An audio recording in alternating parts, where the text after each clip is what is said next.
मित्रांनो नमस्कार. महत्त्वाची बातमी. एकनाथ शिंदे यांच्या शिवसेनेच्या संदर्भामध्ये महायुतीमधून एकनाथ शिंदेंना जबरदस्त दगाफटका. दिल्लीमधून अमित शहा यांच्यासह नरेंद्र मोदी यांच्याकडून जोर का झटका. तर भारतीय जनता पार्टीच्या नेत्यांच्या तक्रारी घेऊन थेट एकनाथ शिंदे दिल्लीवारी. तर काहीच न झाल्याने तो थेट परतले मुंबईत. मित्रांनो महाराष्ट्रामधून एकनाथ शिंदेंचे मंत्री अक्षरशः सत्तेतून बाहेर पडण्यासाठी तयार, परंतु आता मात्र भारतीय जनता पार्टीने थेट एकनाथ शिंदेंच्या शिवसेनेला विलिनीकरणाचा दिला पर्याय. मित्रांनो उद्धव साहेब तुम्हीच बरे होता, उद्धव साहेब तुमच्यासारखे तुम्हीच आहेत, शिवसेना खरी तुमचीच आहे असे म्हणण्याची वेळ या नेत्यांवरती अखेर मनातलं खतखत बोलून दाखवली. महाराष्ट्राच्या राजकारणामध्ये ठाकरे हेच खरे शिवसेनेचे वारसदार. मित्रांनो कोण म्हणताय शिंदेगडातून सगळ्यात मोठी अपडेट. महाराष्ट्रामध्ये एकनाथ शिंदे आता वैतागले असून महाराष्ट्रात सत्तेत राहून देखील शिंदे सेनेला संपवण्याचा घाट रचला जात असल्याची जोरदार तक्रार त्यांनी आज दिल्ली या ठिकाणी केली. नेमकं काय घडलंय? एकनाथ शिंदे दुपारी दिल्लीला, त्यानंतर उदय सामंत पाठोपाठ लगेच 2 तासांनी दिल्लीला. उद्या महाराष्ट्राचे मुख्यमंत्री देवेंद्र फडणवीस दिल्लीत, तर लगेच पाठोपाठ उद्धव ठाकरे यांचाही दौरा, दिल्ली दौरा. मित्रांनो हे महत्त्वाचे दौरे महाराष्ट्राच्या राजकारणाची दिशा ठरवणारे ठरू शकतात. कारणही तसंच आहे. एकनाथ शिंदे यांची दिल्लीवारी, दिल्लीमध्ये जाऊन भाजपच्या नेत्यांच्या तक्रारी थेट नरेंद्र मोदी आणि अमित शहा यांनी फटकारल्याच्या नंतर शिंदेगड पूर्णपणे वटणीवरती. त्यानंतर उद्धव ठाकरेंचा होत असलेला दिल्ली दौरा.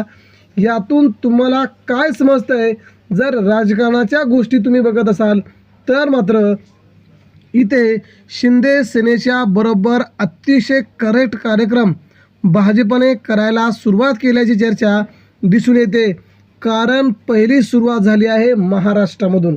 महाराष्ट्रामध्ये धर्मांतर विरोधी कायद्याला उद्धव ठाकरे यांच्या शिवसेनेने सत्ताधारी पक्षांसोबत जाणं पसंत केलं. त्या कायद्याला थेट पाठिंबा दिला.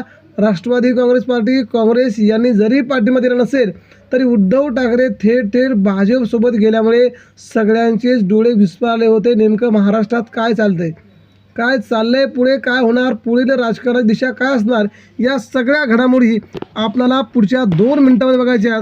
नेमकं काय घडतंय दिल्लीच्या तख्तावरती? तर एकनाथ शिंदेंना भाजपा का आता नको आहे?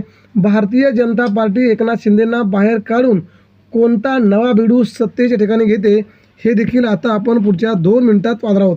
मित्रांनो एकनाथ शिंदे यांची आज अचानक दिल्ली दौऱ्यासाठी रवाना झाल्याने राजकीय वर्तुळामध्ये चर्चांना उधाण आलं. मागील 3 निवडणुकांमध्ये मित्रपक्षांकडून म्हणजे भाजपकडून न मिळालेलं सहकार्य, पक्षाचे अनेक उमेदवार भाजपने पराभूत केलेत आणि त्यामुळे पक्षाचे पराभूत उमेदवार एकनाथ शिंदेंना आता आवरत नाहीत. त्यामुळे त्यांनी थेट हा अहवाल अमित शहा, नरेंद्र मोदींकडे मांडल्याची आज जोरदार चर्चा आहे. दगाफटका बसला आहे त्यांना. ह्या निवडणुकांमध्ये एकनाथ शिंदेंना दगाफटका बसल्याची जोरदार चर्चा सुरू झाली आहे. अचानकपणे एकनाथ शिंदेंनी दिल्लीचा दौरा केल्यामुळे अनेकांचे बुहाया उंचवल्या आहेत. एकनाथ शिंदेंच्या दिल्ली दौऱ्यामुळे राजकीय चर्चांना उधाण आलं असतानाच आता मागील काही दिवसापासून भारतीय जनता पार्टी आणि एकनाथ शिंदे यांच्यामध्ये पूर्णतः बिनस्त असल्याची जोरदार चर्चा आहे. ठाकरेंच्या शिवसेनेचे खासदार संजय राऊत यांनी या दौऱ्यावरती भाष्य करताना आपापसातल्या वादांची देण्याघेण्यामागील चर्चा करण्यासाठी दिल्लीत यावं लागतं असा उपरोधिक टोला मारला आहे. त्यानंतर त्यांनी म्हटलं आहे की शिंदेंची शिवसेना ही शहासेना आहे, शहासेना अध्यक्षाकडे येणार नाही, मग कुठे जाणार? त्यांना दिल्लीमध्ये येऊन पार लोटांगण घालावं लागतंय, हीच त्यांची शिवसेना आहे असं म्हणत त्यांनी आपला जोरदार तिथे इशारा दिला आहे. त्यानंतर दिल्लीत अर्थसंकल्पीय अधिवेशनामध्ये एकनाथ शिंदे यांच्या नेतृत्वात शिवसेना खासदारांची बैठक पार पडली. दरम्यान एकनाथ शिंदे भाजपच्या केंद्रीय नेत्यांची भेट घेणार असल्याचे समजतं. तसंच सुप्रीम कोर्टामध्ये शिवसेना पक्ष आणि चिन्ह याबाबत सुरू असलेल्या केसचा आढावा घेणार असल्याची माहिती मिळत आहे.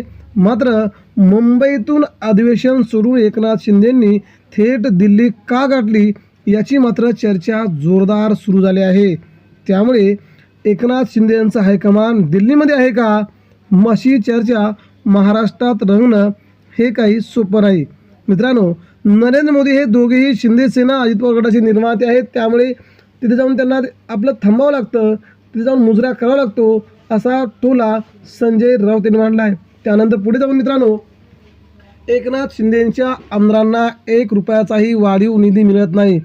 भारतीय जनता पार्टी महाराष्ट्रामध्ये आमच्या मंत्र्यांना आमच्या आमदारांना डावलते आहे. सत्तेमध्ये राहणं बरोबर नाही, आम्हाला सत्तेत राहावं, सत्तेच्या बाहेर पडावं हे समजणं झालं आहे. उद्धव ठाकरे ह्या भाजप सरकारपेक्षा कितीतरी पटीने चांगले होते असं म्हणण्याची वेळ शिंदेंच्या आमदारांवरती मंत्र्यांवरती आलेली आहे. उद्धव ठाकरेंनी कोविड काळामध्ये देखील आम्हाला निधी दिला, मात्र भाजपा आता चांगलं वागत नाही. भारतीय जनता पार्टी आता सत्तेच्या जवळ करणं बरोबर नाही असं काही नेत्यांना वाटतंय. त्यामुळे महाराष्ट्राच्या राजकारणामध्ये मित्रांनो सगळ्या घडामोडी घडत असताना एकनाथ शिंदेंची शिवसेना सत्तेच्या बाहेर फेकून भाजपा उद्धव ठाकरेंना जवळ करू पाहते का अशी कुणकुण सध्या लागल्याची दिसते.